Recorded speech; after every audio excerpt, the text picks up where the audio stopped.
media have taught me about social media.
So this story is a fiction story, and the fiction is an adventure, so to speak, and it is intended for millennials mostly, who may have never had the opportunity to see some of the events that have occurred historically in our race, and they may have never had the opportunity to appreciate development of the Bible. It's not something you just carry around and thump on it and then knock on people's doors and try to convince them to believe a certain religion. That's the way that it's used, which is a shame, because it's a piece of literature that will enhance your life. It's a personal thing between you and the words that you read. It's got other people impose they just kind of dump on you. I know. I have 2 kids that are millennials, so I know their struggles, and I know your struggles, and that is the whole reason.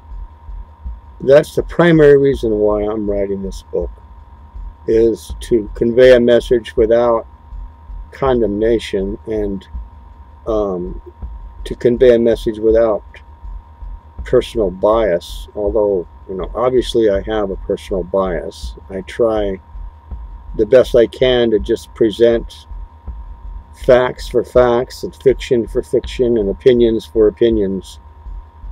I also, another reason I wrote it is because I had a vision, and I don't know what else to call it. I mean, it was kind of like a picture on the wall, and I was just looking at the picture on the wall, but it was a motion picture. It wasn't still, and it was it looked like 5 aliens, really, from far away, and they were gathered. They were looking at these. They were men, but their posture was more like an ape. I mean, they were barbaric and primal, and it just it was an odd image to watch. And they selected one of those men and escorted him past me.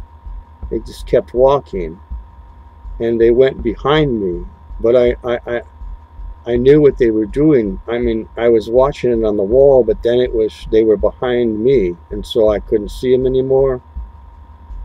But what happened was Adam received the breath of life from our Creator. That's the way I interpret it. And that really shook me to the root of my faith, because I'd always believed that God breathed into him the breath of life, like he was laying on a table dead, or just created from dirt.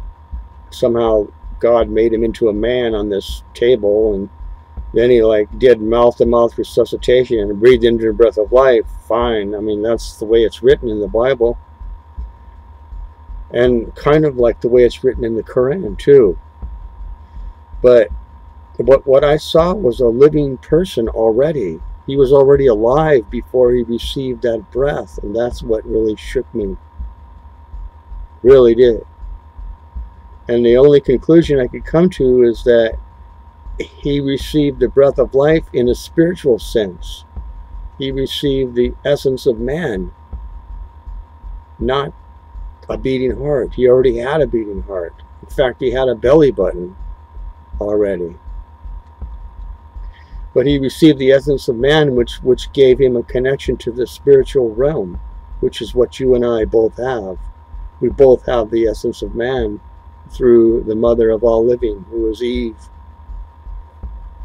So anyways, that was the inspiration for writing this, and your comments are welcome. On the YouTube video, there's a section which is a blog, and you can put your comments there.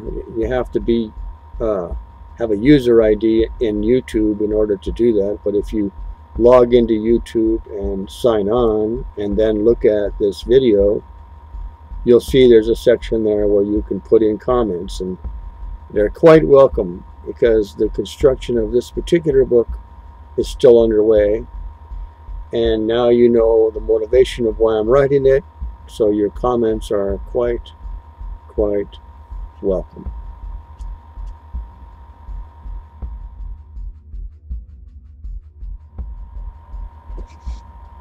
This is a sample reading of the Book of Enoch, a particular chapter, not the Book of Enoch, a Book of Enoch, a book that is fiction, actually.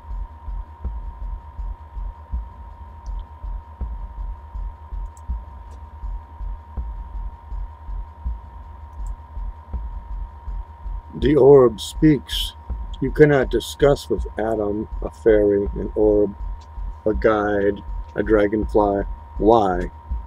Your history, your birthright, your time travel at night. I see a valley, an expanse from the hillside I crest. Green, all green. A meadow, patches of yellow wildflowers. They sway in a breeze that embraces my face. The aroma of the meadow, heavy. A group of hornets, like a ball of anger, is nearby. They threaten my feet. daring me to cross their underground nest. I avoid.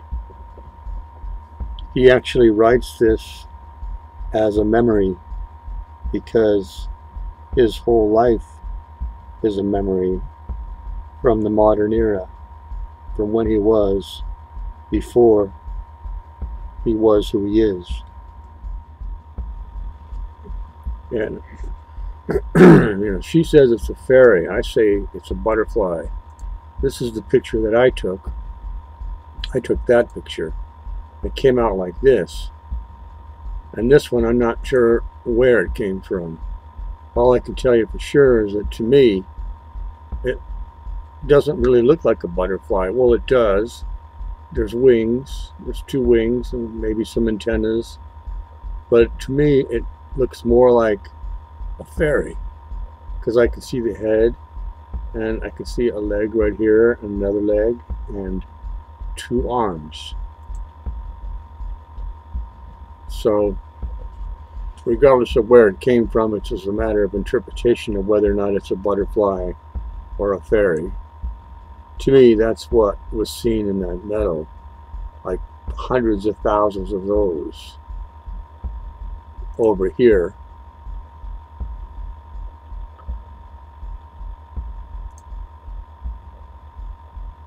So at any rate, this is page 2.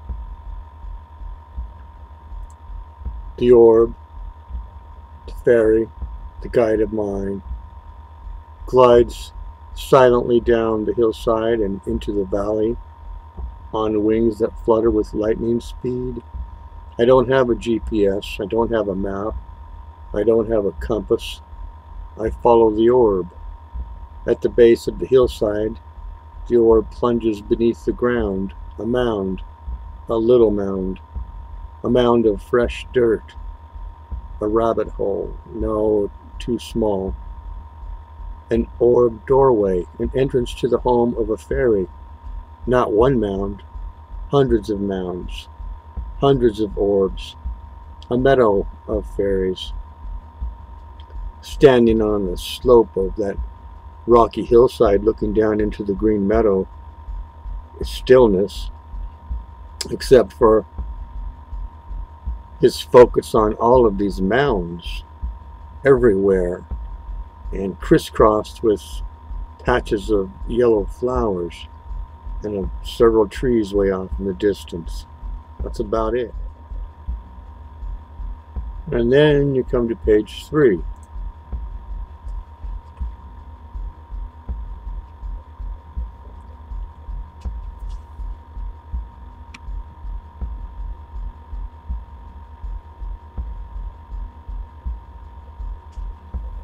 My guide does not return.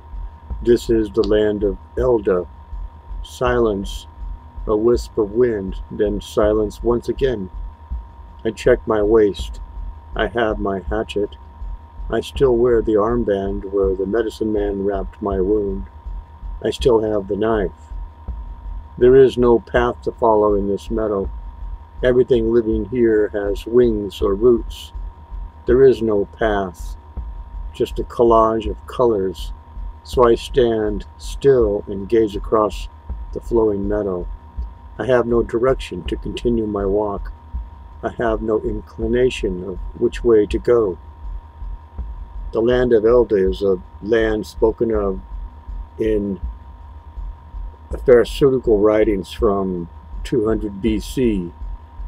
They identify Elda as the land where the Garden of Eden was and where people traveled prior to the flood from time to time, although the population fled from Elda because there were a lot of violence and killing going on there from other tribes and clans that weren't part of the group that Enoch belonged to. So he fled, and what he's describing is a return trip to Elda from the land that he fled to.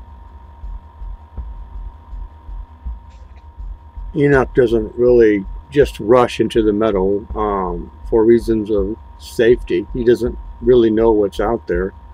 He doesn't recognize anything, and he's been following this orb for like miles, and once he arrived in front of this big meadow, the orb disappeared and went down in one of those mounds where he's standing. So he just observes the patches of wildflowers. They are yellow. They move in the breeze. They move. They parade into a design on the floor of the meadow as large as a pond, a small lake of wildflowers. They form a massive butterfly shape on the ground. The flowers, they assemble, they do. I see it. I see the shape in the form of a collage of wildflowers on the ground ahead of me. So he can't see a path, or he doesn't really know what direction to follow since the orb is gone. And as he's gazing out at the flowers, they actually move and create images. Then the flowers change shape again. I see the portrait of a dog, pointed ears, happy, smiling. The dog is tame. He pants with laughter. It is a mirage, a collage of wildflowers moving in unison to form that view, that mirage. The mirage transforms into a tree, full and robust. A collage of the wildflowers assimilates, consumes the dog, the tree with all of its leaves and fruit that dance in the meadow, and then a rabbit, a symbol, a man laughing, a black man wearing a colorful shirt. He laughs. He is a mirage on the floor of the meadow, thousands of yellow wildflowers, perfectly shaded and assembled to make the impression of a man. How could flowers move and make a collage? I mean, either Enoch is hallucinating or he's somebody else in a dream or in a vision, because those things just don't happen in real life like that. Well, ultimately, as the flowers keep moving and creating different images, he realizes that the flowers are actually being carried by these little orb fairies. That explains it. And again, the flowers dance. A lion. They form a lion. Majestic, bold, defined, dignified, beautiful, powerful. This lion is huge, a collage from the wildflower on the floor of the meadow. I look closely. A wildflower approaches me. This flower has a stem but no root. It glides through the air toward me. I watch. The flower is not alone. The flower is carried at the stem by the tiny hands of an orb with wings, a fairy. Thousands of fairies. They carry the flowers. They make the mirage. They create the collage using the flowers to paint an image in the meadow. It is the dance of the orb with the wildflower as a flag in the meadow that communicates with me, welcoming me to the land of Elda. Apparently it's the way that these fairies communicate with Enoch that he has arrived at his destination.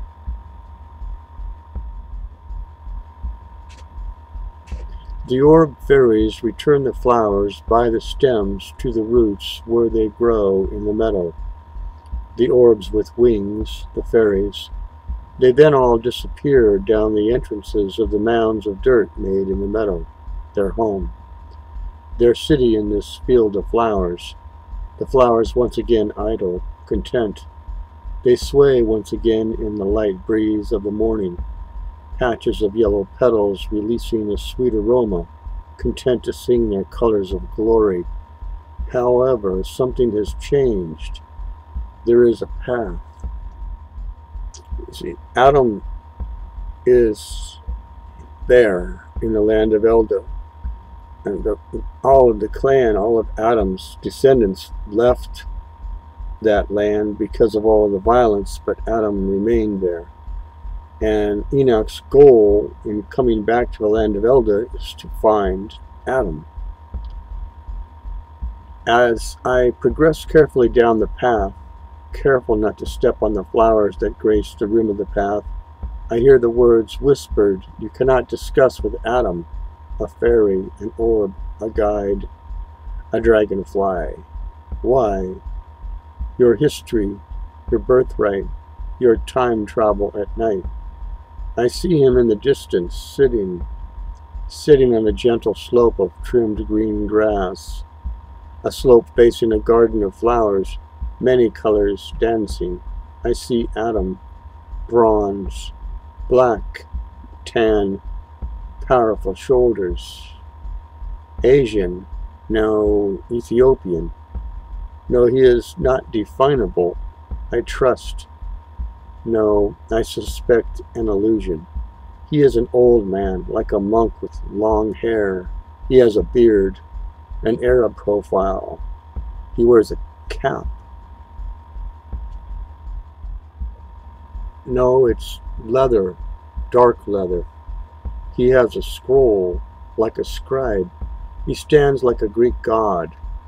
He is much taller than me. The span of his shoulders dwarfs my own form. He is more than a man. He is Adam. He is. I fear to approach him. I am not worthy. I fear his voice. I fear his knowledge. I fear to be in his presence. My life will change forever if I approach. I cannot bear the fright. I cannot move, nor can I run. I am caught. He knows I am here. He is alone. Where is Eve, my first mother? No one ever told me where she has gone. If she is, where is Eve? All of my bold questions, I've collected so many valid questions over the years. Intelligent concerns and curiosity. Where are all of my questions? None of them seem worthy to ask.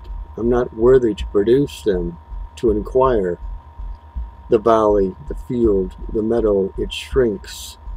I am drawn to Adam in the dissolving meadow. As water sucked down a drain, the field, it is consumed at the feet of Adam. I stand motionless, unable to run. I and the meadow beneath me are drawn to Adam, closer still.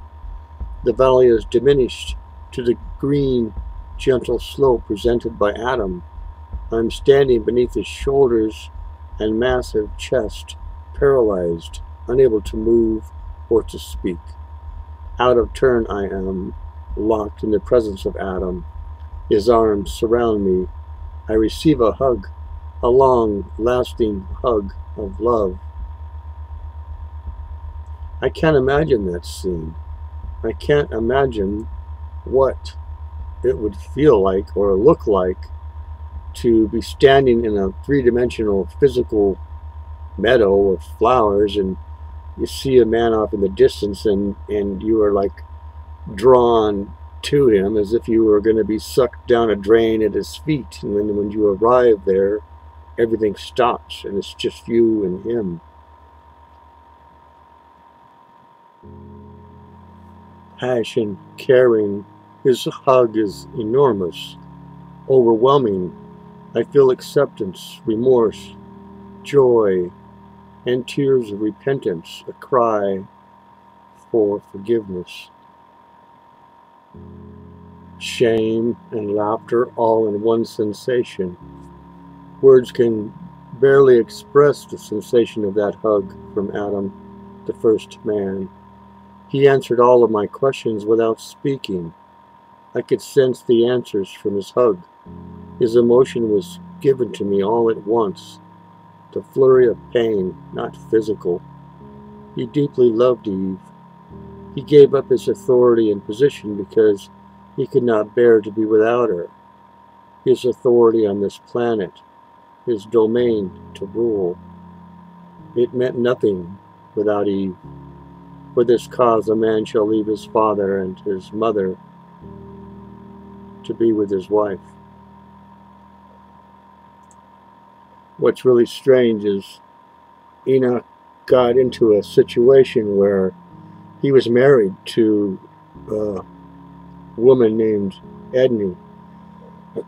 According to Midrashic literature, I think the Book of Jubilees mentions it also. And he traveled back to a land where he had been chased out of, where there was a lot of violent men, a whole tribe. And he went there to try and convince them to change, that they were being deceived into believing in all kinds of things, and they were inbred with it's a long story I can't get into, but he ran into another woman that appealed to him so much that he ended up having 2 wives. So he went back to Adam to inquire if he's permanently messed up, or actually whether or not Adam himself had a second wife. That was the reason why he traveled back there when he did. As far as the time travel is concerned, he was supposed to go there with his father for the birthright ceremony, so to speak, where Adam talks to the son about the birthright at a certain age, and that wasn't supposed to occur for, well, when the event occurred is when Adam died. So Enoch traveled back there on his own without his father to try to prevent that event from occurring, Adam dying. He figured if he went there by himself prematurely, he could ask these questions to Adam privately without his father knowing, first of all, and secondly, so that he wouldn't trigger that event of Adam dying, because you see, it wasn't really Enoch, it was a person from this generation on earth where you and I reside right now. And he went back in time. Somehow he became Enoch in this conducted into time travel into the past. And so he did not want to trigger certain events. That's the background on all of that. So here, Adam talks to him. Adam spoke. He said, "There is a time when the Son of Man will come and say these words. All men cannot receive this saying, save they to whom it is given. For there are some eunuchs which were so born from their mother's womb, and there are some eunuchs which were made eunuchs of men, and there be eunuchs which have made themselves eunuchs for the kingdom of heaven's sake. He that is able to receive it, let him receive it. Written so in your time as Matthew 19, verses 11 and 12. See, Adam already knew what Enoch's questions were before he even asked them, and that was one of them. And the answer that he gave, he quoted something that didn't exist yet. That was actually Jesus Christ answering a question about wives and whether or not you should have them and so forth.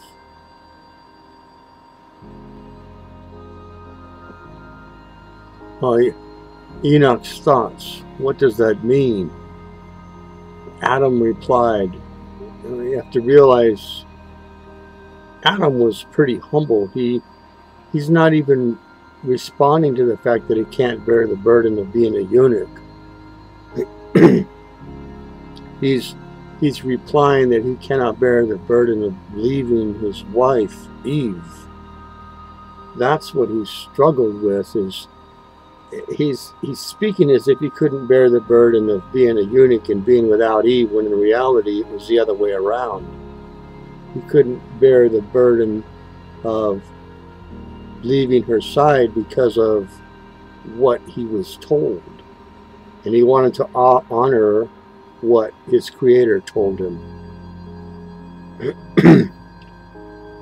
Adam replied, I could not bear that burden. I gave up the domain of man, the reign of man, the mission of man, for the love of my wife, Eve. It is also written in your time, have you not read that he which made them at the beginning made them male and female, and said, for this cause shall a man leave father and mother, and shall cleave to his wife, and they twain shall be one flesh? Wherefore they are no more twain, but one flesh. What therefore God hath joined together, let not man put asunder. That is Matthew 19, verses 4 through 6, you see. That's what he was actually honoring. He was honoring the fact that he would leave his father and mother and remain with Eve, which really blows me away. I don't know who Adam's mother is. What I know who his father is, and he did not want to dishonor that statement, which is not only in Matthew, because Jesus Christ was actually quoting comments out of Genesis, the first several chapters where Adam was, where Moses wrote about Adam's creation. Adam went on to say, she was one with me because we were one when she was made. She was not made literally from one of my ribs. My ribs, I retain all of them. She was made from Selah. Yes, my side, the essence of me, the feminine essence of the chambers that I am. My hillside, the leaves of my soul, the walls of my limit, she extended. I do not know the wonders of creation. I only know that I loved her, and I could not bear any separation from her after that disobedience that ultimately cast us from Eden. That word right there is the Hebrew word for Selah, or made from the rib. It does mean rib, it does mean side, it does mean chambers, it does mean walls, and it does mean an extension. All of those words are meanings of this, and people that translated the Bible from Greek or Latin into English back in the 16th or 17th century decided to choose the word rib to say that Eve was made from his rib, which Eve could have been made from the chambers that he is. It could have been made from the leaves of his soul, but they chose to use the word rib, and that's why we think that Eve was taken from his rib, and that's why this word is here in Hebrew with the footnote that explains from the Strong's Concordance what that word really means, rib. And see, the reason why I really focus on that one Hebrew word is because that is the essence of Adam, and the essence of Eve comes from that Hebrew word, rib.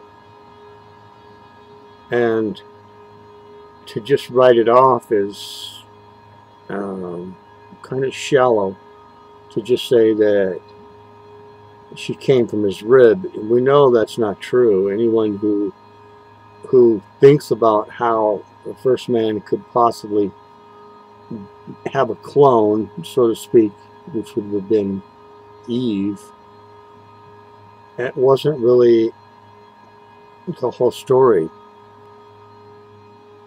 So Adam continued, I repeated the words of my Creator. This is now bone of my bones and flesh of my flesh. She shall be called woman, because she was taken out of man. This is written in Genesis 2, verse 23, of your generation. And so I honored my father and did not leave her alone. She may have left me, but I never left her. To the degree of disobedience, I kept my word and the words of my Father who made me. Well, I know you can't see all the letters. Just trust me, I'm reading them. And what of Lilith? That's a question from Enoch. And Adam's reply about Lilith. Lilith and I were never one. She rejected me. She rejected the commission. She remains immortal. She was the first mother of Nephilim. I do not know her. The consequences of her disobedience is not the same as my own. I don't know if you're aware of who Lilith is or was. Lilith is a lore, and Lilith is myth, and Lilith is written of briefly in the Bible. That word can be interpreted excuse me, several ways. One is night demon, but in myth and lore and midrashic literature, Lilith was a woman who was betrothed to be Adam's wife, and she rejected Adam. And I'm giving you my version.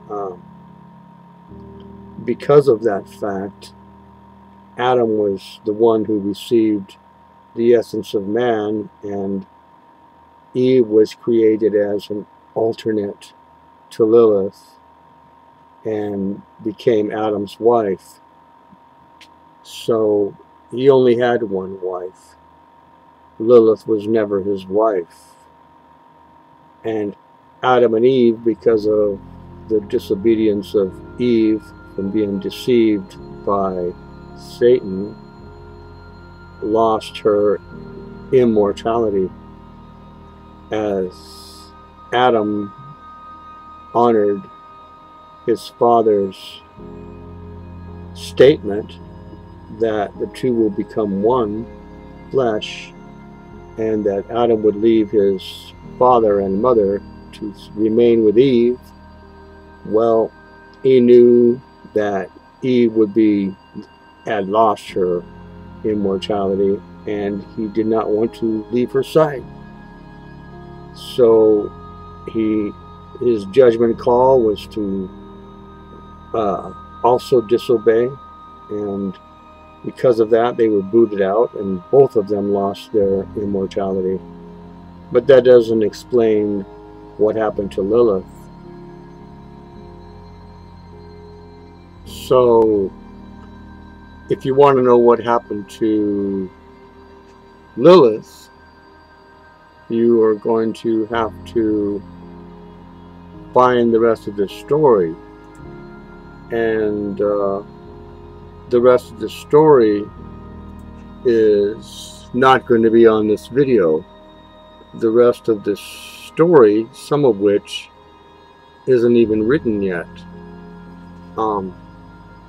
Enoch's final thoughts before departing the presence of Adam. There was no need to ask Adam if Eve was his second wife. The answer is no. Yes, Lilith was his intended wife, perhaps, but that never happened. Well, if that never happened, where did she go? Lilith. And that is not the main thrust of the story, but it is part of it, because this book is a combination of lore and myth and midrashic literature. Midrashic literature is like alternate views of the scrolls that were used to create the Bible as we know it today. Because back in the time of Enoch, there was no Bible, but he did write a specific book, his story, up until he was 325 years old, and then he had lots of prophecies in it too. And then later, like many years later, Moses is the one who initiated the original scrolls that became the first several books of the Bible as we know it today. And there were dozens, 40-something authors, I think, who actually had written scrolls over a period of 1,000 years, more than 1,000 years. And all these different scrolls, when you assembled them, they eventually became the Old Testament.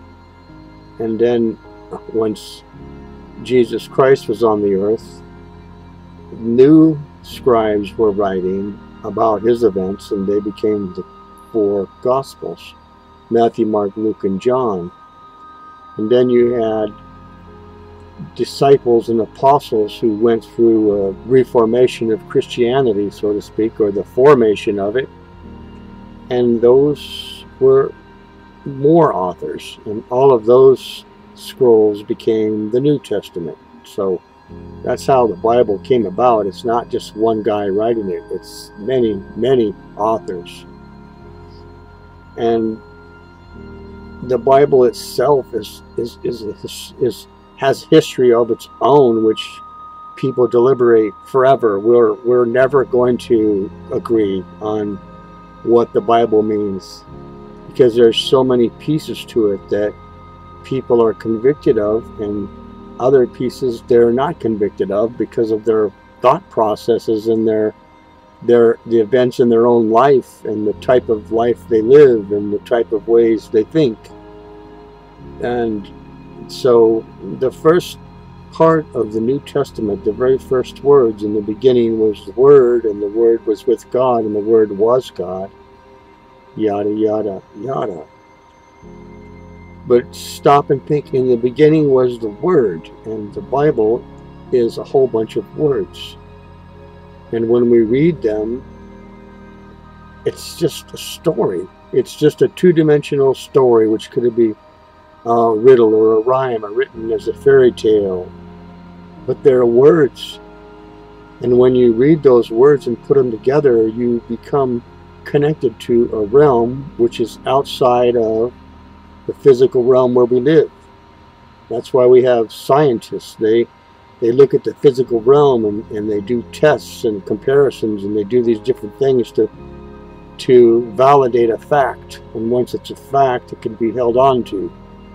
And that's where atheists live. They live in the realm of physical facts, and they don't believe in God because you can't see him. But see, he's not from he's not from our realm. He is in a spiritual realm, and you can't test that with a scientist can't test, but you can read the words, and you telepathically will receive that. There's a word called myopia. I'm pulling it up. I want you to see it. Myopia.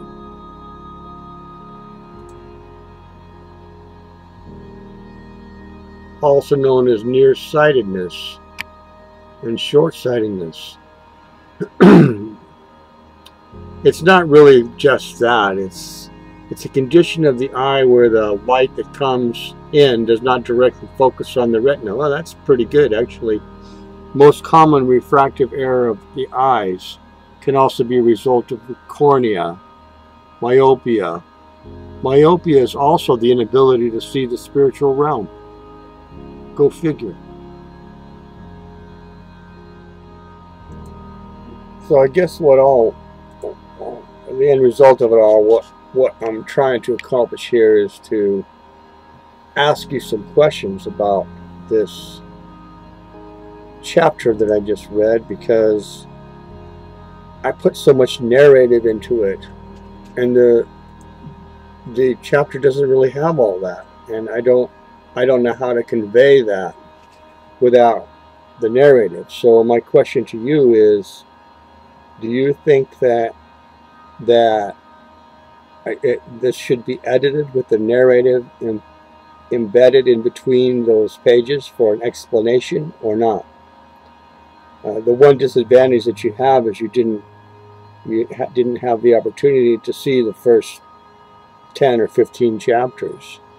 Just kind of jumped right in the middle of it. So I kind of was giving you some background that comes from previous chapters, and then also a little bit of philosophy in between, our background. So, you know, give me your comments on it, since it's still in development.